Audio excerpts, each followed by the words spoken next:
ഗൾഫിലെ SSLC higher secondary പരീക്ഷകൾ മാറ്റി. ഈ മാസം 9 മുതൽ 18 വരെ നടക്കേണ്ട SSLC പരീക്ഷകളും 19 വരെ നടത്തേണ്ട ഹയർ സെക്കൻഡറി പരീക്ഷകളുമാണ് മാറ്റിവെച്ചത്.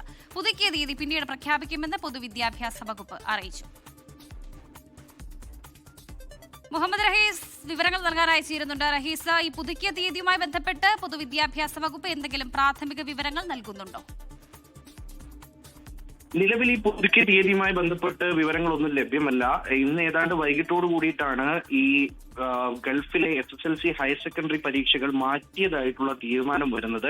ഈ മാസം 9 മുതൽ 18 വരെ നടക്കേണ്ട SSLC പരീക്ഷകളും ഒപ്പം തന്നെ 19 നടക്കേണ്ട ഹയർ സെക്കൻഡറി പരീക്ഷകളുമാണ് മാറ്റിയത്. നേരത്തെ കഴിഞ്ഞ കുറച്ച് ദിവസങ്ങളായി ഈ UAE-യിലുടനീളം അല്ലെങ്കിൽ ഗൾഫ് രാഷ്ട്രങ്ങളിലൊക്കെയും റിമോട്ട് എഡ്യൂക്കേഷനാണ് നടക്കുന്നത്. റിമോട്ട് ലേണിംഗ് അഥവാ ഡിസ്റ്റൻസ് ലേണിംഗ് ഒക്കെ നമുക്ക് പറയാൻ കഴിയുന്ന തരത്തിൽ ഓൺലൈൻ ആയിട്ടുള്ള പഠനമൊക്കെയാണ് നടക്കുന്നത്. പക്ഷെ അതിനുശേഷം ഇപ്പോൾ ഈ അവധി ഈ കുട്ടികൾ സ്കൂളിലേക്ക് എത്തുന്ന ഈ ഒരു സാഹചര്യത്തിൽ തടയാനായി ഈ സ്പ്രിംഗ് അവധി കുറച്ചുകൂടി നേരത്തെ ആക്കിയിട്ടുണ്ട്. സാധാരണഗതിയിൽ ഉള്ളതിൽ കൂടുതൽ 4-5 ദിവസം നേരത്തെ ഈ അവധി ആക്കിയിട്ടുണ്ട്. അപ്പോൾ അതുകൊണ്ട് തന്നെ ഈ അവധി സമയത്ത് പരീക്ഷകൾ നടത്താൻ കഴിയില്ല. അതുകൊണ്ടാണ് ഈ പരീക്ഷ മാറ്റിവെച്ചത്.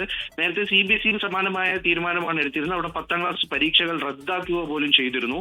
അപ്പോഴാണ് ഇപ്പോൾ നിലവിൽ പരീക്ഷകൾ ഈ താൽക്കാലികമായി മാറ്റിവെക്കാനുള്ള തീരുമാനത്തിലേക്ക് പൊതുവിദ്യാഭ്യാസ വകുപ്പ് കടക്കുന്നത്.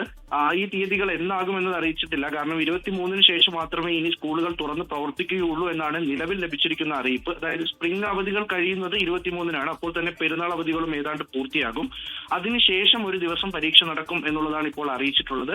എന്തായാലും വിദ്യാർത്ഥികളെ സംബന്ധിച്ചിടത്തോളം ഓരോ നിമിഷങ്ങളിലും അപ്ഡേറ്റുകൾ വരുന്നുണ്ട്. അവരുടെ പഠനവുമായി ബന്ധപ്പെട്ടും പരീക്ഷയുമായി ബന്ധപ്പെട്ടും, പ്രത്യേകിച്ച് ഈ പരീക്ഷയൊക്കെ കഴിഞ്ഞ് ഈ ഒരു അധ്യയന വർഷം പൂർത്തിയാകാനിരിക്കുന്ന സമയത്ത് കൂടിയാണ് ഈ ആക്രമണങ്ങളൊക്കെ നടക്കുന്നത്. എന്നാൽ വിദ്യാർത്ഥികളുടെ സുരക്ഷയെ മുൻനിർത്തിക്കൊണ്ട് അതിനൊക്കെയും താൽക്കാലികമായി ഒരു വിരാമം എന്നുള്ള രീതിയിൽ അതിനൊരു പോസ് വന്നിട്ടുണ്ട്. ഇനി എന്തായാലും ഈ പരീക്ഷകൾ ഉണ്ടാകുമെന്ന് തന്നെയാണ് നമ്മളിപ്പോൾ അറിയുന്നത്. ലോകത്തെവിടെയായാലും ഏത് സമയത്തും 24 വാർത്തകളും ഓഗ്മെന്റഡ് റിയാലിറ്റി പാക്കേജുകളും എക്സ്പ്ലെയിനറുകളും വിശദമായി കാണാൻ ഞങ്ങളുടെ YouTube ചാനൽ നിങ്ങൾക്ക് സബ്സ്ക്രൈബ് ചെയ്യാം.